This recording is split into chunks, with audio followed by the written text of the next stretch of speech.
Está en grande. Porque ¿Está en grande? ¿no? Sí, ok, ahí está. Gracias, Pato.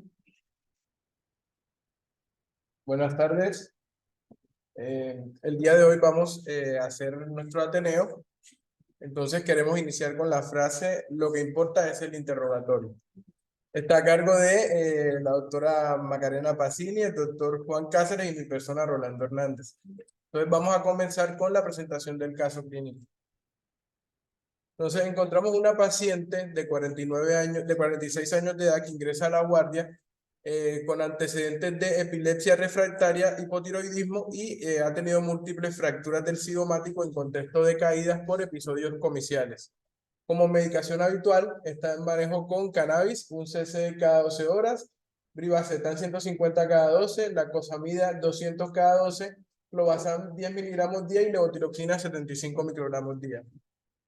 Ella consulta por un cuadro clínico de aproximadamente 72 horas, consistente en disfagia esofágica para sólidos y líquidos, que con la ingesta de con la ingesta de alimentos se asocia a ardor, dolor retroesternal y no niega cualquier otro síntoma asociado o niega algún consumo de algún tipo de alimento o medicación relacionada inicialmente con este. Al ingreso, tiene signos vitales normales, se le realizan laboratorios en los cuales se encuentra como dato positivo una eritrosedimentación de 57, una lactacidemia de 2.91 y no mucho más como tal. Bueno. Teniendo en cuenta las características del cuadro clínico, claro está, previamente se descarta algún evento coronario, el electrocardiograma no tenía ningún cambio asociado y tiene como antecedente la realización de una endoscopia en la cual se evidencia gastritis crónica leve y superficial con negativa para Helicobacter pylori. Entonces, en este caso, para hacer más didáctica la presentación, nos gustaría saber qué exámenes complementarios diferentes a los que ya tiene a lo que ya mencionamos o habría solicitado a la paciente. No, se la habían realizado previamente antes de... ¿Cuánto tiempo antes? Que ella ingresó el 12 de septiembre, aproximadamente el 12 de octubre, aproximadamente un mes. Bien, ¿y la clínica entonces repasando? Sí, comenzó 72 horas. Comenzó hacía 10 días previo a la consulta más o menos, con algo de disfagia, intolerancia a la vía oral, y en las últimas 72 horas ya no podía ni siquiera tomar agua porque cada vez que tomaba sentía dolor y quemazón retroesternal. Bueno, ahí está bueno para repasar cuando un paciente tiene disfagia, ver bien. Bueno, aprovechamos cuando un paciente tiene disfagia, para entender bien a qué nos referimos. Que pregunta de glutir, una esclerosis de glutir, ¿qué pasa después? Si no puede bajar la comida o si se puede... Ya le costaba inicialmente a los sólidos, después fue progresando a los líquidos y se le asocia en las últimas 72 horas más o menos previa a la consulta mucho dolor retroesternal una vez que ya terminaba de comer. ¿Más preguntas? La indicación de la endoscopía. No tenía, después interrogándola en la internación, dice que como está medicada desde hace mucho tiempo con anticomiciales, medio que le pide a su médico de cabecera que cada tanto le haga una endoscopia para ver que no tenga gastritis, pero síntomas como reflujo gastrointestinal o dispepsia no había presentado. ¿Tuvo fiebre el paciente en algún momento? No presentó fiebre. Y el paciente en este momento tiene inclusive líquidos, o sea, está en asfagia, con vómitos. Exacto, hacía más o menos 72 horas, 48 que no podía tomar ni siquiera agua y por eso viene a la guardia. Con dificultad tragaba la medicación. Sí, Sí. Es lo único que ella Sabía como que insistía en tomarlos porque sabe que si no los toma tiene muchas crisis comiciales por dentro. ¿Cómo son sus crisis comiciales? Si mal no recuerdo, no tiene aura, empiezan focales y después generalizadas y después pierde la conciencia y ahí es donde tiene los episodios de múltiples caídas con fracturas. Creo que si no recuerdo mal tenía 3 del cigomático izquierdo y una del derecho. Tónico clórico generalizado, tipo gran mal secundario, disfunción focales se generalizan, pierde conocimiento, tónico clóricas, ¿cuántas por día? Porque es refractaria, de hecho está como cannabis. Sí, con este esquema no había presentado en los últimos meses y de hecho en la internación mantuvimos el esquema y no presentó ninguna crisis. ¿Cuándo fue la fractura del cigomático? No recuerdo, sí. No sé si fue este año o el año pasado. ¿Tiene dientes postizos? No, Tenía la dentadura completa. Tragado al cuerpo extraño, dentadura, no sé si habrá coagulado, o tenga algo relacionado con eso, digamos, relacionado con sus eventos vitales, con pérdida de convulsiones, broncoaspiración, suspiración de cuerpos extraños. temporalmente desde que empezó el cuadro no venía con buen manejo de sus crisis, o sea, no tenía crisis en los últimos 3 meses.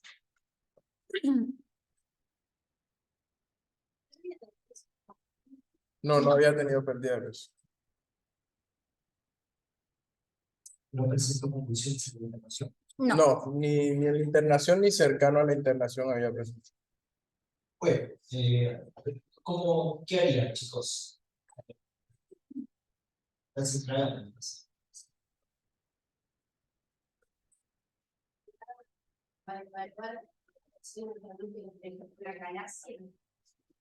Hace un mes no la tenía, ¿no? A veces es no, empieza 10 días previos. Hacer balas Perdón, ¿tiene No, examen físico?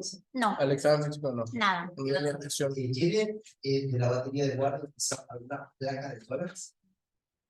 No las pusimos acá, Pero pero no tenía placas normales, una tomografía. Sí. No tenía tomografía porque no había convulsivado previamente, solo le hicimos laboratorio y bueno, otro examen complementario. Bien, y en guardia no hicieron la tomografía de tórax, ¿no? No, Bueno, A la ocultación no se encontró ningún hallazgo patológico. todos los nada. signos vitales Todos los signos vitales conservados, están- fiebre. Lo que decía el director, el dolor era intenso todo el tiempo. Dolor muy El intenso. dolor era Permanente, un dolor quemante. De hecho, nosotros siempre la fuimos siguiendo con una escala del 1 al 10 cuánto era el dolor ese día y me dijo cuando ingresé era 20. No había forma de que no le duele. ¿con qué alquilaba? No comiendo. no come. Pero Incluso el manejo con morfina. No notaba mejoría, sí en un momento requirió hasta morfina, pero yo entiendo que la mejoría fue porque le dejaron reposo digestivo con hidratación parenteral. No sé si fue tanto por los analgésicos puestos en ese momento por guardia. Incluso después, cuando se fue intentando progresar la vía oral, ella se encontró en manejo con morfina y tenía que suspender porque el dolor exacerbaba con los alimentos. Bueno. Nosotros, Bueno. por guardia, como estaba ya hace 3 días sin poder comerle, Hicimos hicieron una endoscopia alta.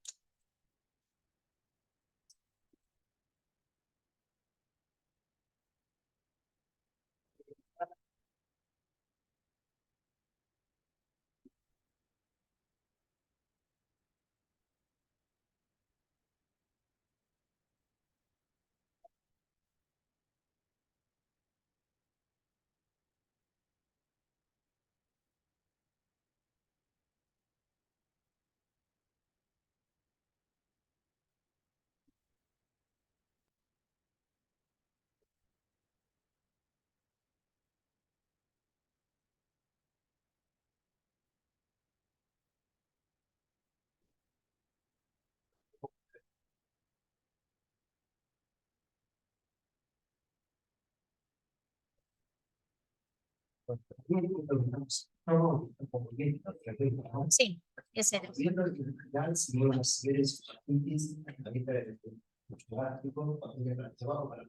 Sí, viene desde abajo saliendo. Marcha atrás, pero mirando hacia atrás.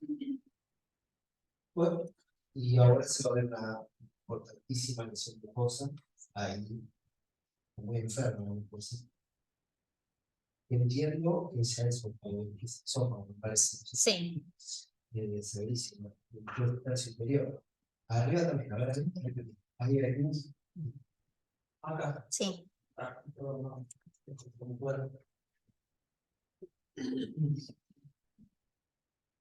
no sé qué, como qué información viene, pero una pregunta que suelo hacer son casi todos los pacientes que presentan con algo que es como que te divide las aguas y que puede ayudar a ver si son HIV, rutina. Sí, Para ahora allá, para nosotros allá. vamos a eso.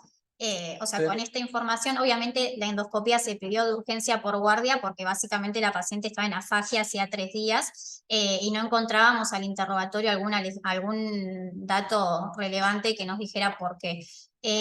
Con estos resultados nos preguntamos por qué una mujer joven, sin mucho factor de riesgo más que su antecedentes de epilepsia refractaria, puede llegar a presentar tantas úlceras a nivel de la mucosa esofágica. Y como no tenía pedidos, empezamos por esto, por descartar si era una paciente inmunocomprometida o no. Entonces, en este caso se le pidieron todas las serologías, todas salieron negativas. También le pedimos perfil reumatológico y tenía todos los estudios negativos. Así que en ese caso, nos parece importante. ¿Qué otras preguntas serían de gran importancia en el interrogatorio de nuestros pacientes? Y más que todo en el caso de estos pacientes que presentan disfagia. Entonces, para esto es importante saber en cuanto al manejo al enfoque diagnóstico de los pacientes con disfagia, uno, la clasificación por lo menos, que esta va a estar dada dependiendo de la fase glutoria en la cual va a haber mayor compromiso y la parte anatómica que va a estar mayormente afectada. En este caso, habría que ver si era la faringe, la orofaringe o la boca, perdón, la orofaringe o el esófago. Entonces, en este caso, nos dimos cuenta que la mayoría o el dolor como tal se agravaba más que todo cuando la paciente realizaba como tal la deglución, es decir, tenía mayor compromiso de la fase esofágica. Para esto, tuvimos que hacer nuevamente un reinterrogatorio a la paciente con el fin de evitar obviar cualquier dato positivo que nos permitiera como tal identificar cuál fue la causa de la patología. Entonces, hay preguntas que en ocasiones suelen ser para nosotros un poco obvias, pero sin embargo es importante realizarlas a los pacientes, ya que entre las causas de la esofagitis vamos a encontrar una cantidad exagerada. Entonces, entre esas está relacionada el uso de la medicación, algunos tipos de medicamentos que pueden llegar a generar esta sintomatología. Inicialmente, en el caso de los AINES que aumentan, pueden aumentar el reflujo gastroesofágico y puede llegar a generar sensación de pirosis. Sin embargo, este no es el caso de nuestra paciente. Posterior a realizar un interrogatorio bastante completo,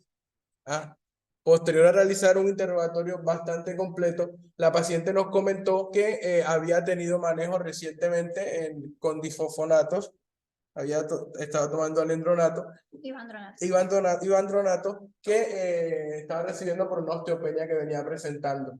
Sin embargo, ¿qué nos llama la atención? Que la paciente había recibido o había acatado como tal todas las recomendaciones específicas que se dan para el manejo de los pacientes que consumen este tipo de medicación. Haciendo perdón, una salvedad, nuestro título de lo importante es el interrogatorio, va a que la interrogamos múltiples veces y muchos médicos sobre si había cambiado la medicación, había sumado algo nuevo, porque a ver, siendo una paciente inmunocompetente no entendíamos de dónde venían tantas úlceras esofágicas. De hecho, con los gastroenterólogos, que fueron los que hicieron la endoscopía, también teníamos varias dudas porque Robertino me decía, no he visto esofagitis así, o sea, como que no le cerraba por qué las tenía la paciente. Y una tarde vamos a revisarla y nos dice, mi médica clínica me dijo que les avise que me había dado ivandronato el 3 de octubre. Ella a las 72 horas, el 5 o 6, empieza con los síntomas y acá consulta unos 7 días después. Te das cuenta que siguió las instrucciones. Lo que ella nos refirió fue que había recibido las instrucciones como tal. Sin embargo, bueno, aún teníamos la duda de que... Oral. Oral. No, había llegado creo que un solo comprimido. Un solo comprimido. Se da mensual. Sí. Sí. Entre las recomendaciones vamos a encontrar que mencionan una proporción adecuada de agua que no solamente debe ser seguida para el uso del alendronato como tal, sino también en el consumo de cualquier tipo de medicación, ya que eso facilita más el paso de la medicación a la cámara gástrica.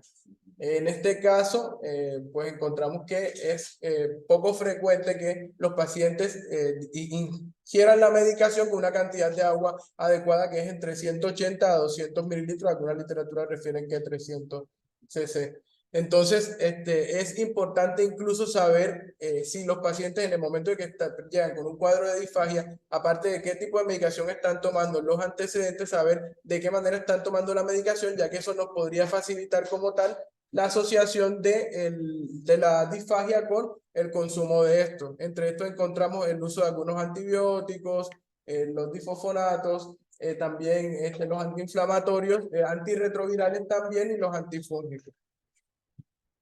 Entonces, ahora, la biopsia que se le realizó efectivamente no mostró ningún microorganismo ni tampoco mostró alguna alteración estructural diferente a una esofagitis ulcerada. Sí, eso que comentaba, el endoscopista nos decía que le parecían úlceras como si hubiese consumido algún cáustico y demás, que eran muy sangrantes y demás. Finalmente la biopsia dio esto, no había displasia, no herpes y citomegalo negativos. Revisando un poquito el tema, en UpToDate hay un apartado sobre esofagitis por píldoras, un poco lo que decía Rolando, las principales causas son los antibióticos, los AINES y los bifosfonatos están como tercera causa. Ahí habla que disminuyó mucho la esofagitis por bifosfonatos con estas nuevas pautas para tomarlos, que son básicamente con un ayuno prolongado, con el paciente de pie, con una buena cantidad de agua y evitando recostarse después. Dentro de lo que son los bifosfonatos, nosotros los usamos bastante para el tratamiento de la osteoporosis, ya que inhiben la resorción ósea, alterando la funcionalidad del osteoclasto, disminuye además el reclutamiento de los progenitores y promueve su apoptosis. Dentro de los efectos adversos lo podemos dividir de acuerdo a la vía de administración en los efectos adversos cuando se consumen por vía oral, que básicamente son irritación de la mucosa gastrointestinal, reflujo, esofagitis o úlceras esofágicas. Por vía endovenosa, más que nada, el síndrome pseudogripal, que se puede ver dentro de las primeras 24 a 72 horas de su administración. Y después, bueno, otros efectos adversos que comparten las vías de administración, que puede ser la hipocalcemia, el dolor musculoesquelético, alteración de la función renal y la osteonecrosis de mandíbula, que es más raro de ver y son en pacientes que tienen otros factores de riesgo. Y bueno, la fractura típica de fémur con tratamientos prolongados por más de 5 años. Dentro de las manifestaciones clínicas de estas esofagitis, las principales van a ser el dolor retroesternal y la odinofagia, que son los síntomas que traen a nuestra paciente a la consulta. Puede haber disfagia, pirosis y generalmente hay una temporalidad entre el consumo de la píldora y la aparición de los síntomas. Dentro de los primeros 3 días es lo más frecuente. Dentro del diagnóstico, lo importante y lo que recalcamos va a ser el interrogatorio, la clínica del paciente, y la endoscopía se reserva para aquellos que siguen con síntomas después de haber suspendido el fármaco o tienen síntomas atípicos como pérdida de peso, dolor abdominal o hematemesis. Dentro del manejo, lo que se hace es suspender el fármaco. En el caso del bifosfonato, el paciente no debería volver a recibirlo por vía oral. Soporte con hidratación parenteral, en casos donde no se puede progresar la vía oral, ahí sí pensar en un soporte nutricional alternativo. Los IVP en dosis habituales no hace falta poner doble dosis, y los agentes de superficie como el sucralfato alivian a los síntomas, pero no se ha demostrado que mejoren o acorten el tiempo de resolución de las úlceras. Con respecto a nuestra paciente, en la internación lo que se fue haciendo fue básicamente esto: reposo digestivo e ir progresando la dieta de acuerdo a su tolerancia. Más o menos a los 3-4 días pudimos incorporar una dieta blanda, así que decidimos mandarla de alta manteniendo el omeprazol y el sucralfato. Y después en la visita al consultorio posalta, ya los síntomas habían resuelto completamente y bueno, teníamos el resultado de la biopsia de que efectivamente no había nada distinto a lo que pensábamos. Tengo una consulta. Sí. La esofagitis se produce porque la píldora se impacta y las concentraciones locales son más que lo que deberían de ser en esa zona localizada de la mucosa, o de igual forma cumplirían si la píldora pasa de largo porque la abundante cantidad de agua se absorbe y pasa en circulación sistémica y llega al esófago, cualquier otro lugar de la economía vía la distribución del volumen. No, en el caso de los bifosfonatos es por una lesión por contacto con la mucosa. Por el contacto de la píldora genera como una lesión cáustica. En el, Exacto. Los En el- redes, en el, Sí, como los redes, no lo pongas Es mecánico. impactado. Exacto. No, es sino por el contacto es químico, por el contacto de la píldora con la mucosa. Una ciprofloxacina se impacta una hora en el soco, No. pasa algo, es por la concentración que tiene el fármaco. En algunos casos es tanta la cantidad que lo que hace es que atrae agua de la mucosa esofágica en ese momento y genera un desgaste de esta y es lo que comienza con la ulceración. Pero está bueno también la comparación con los AINES.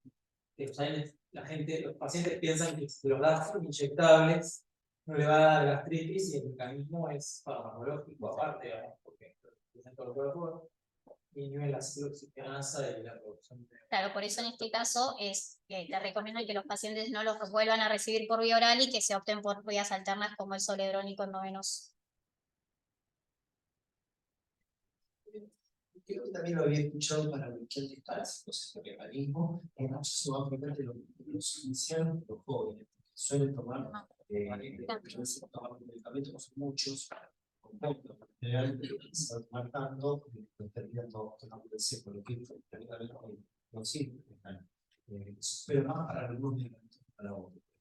No tenía tan presente que los bifosfonatos tenían esta particularidad, ¿no es cierto?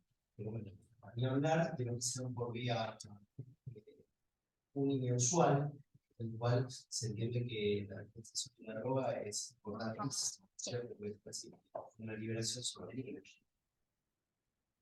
Bueno.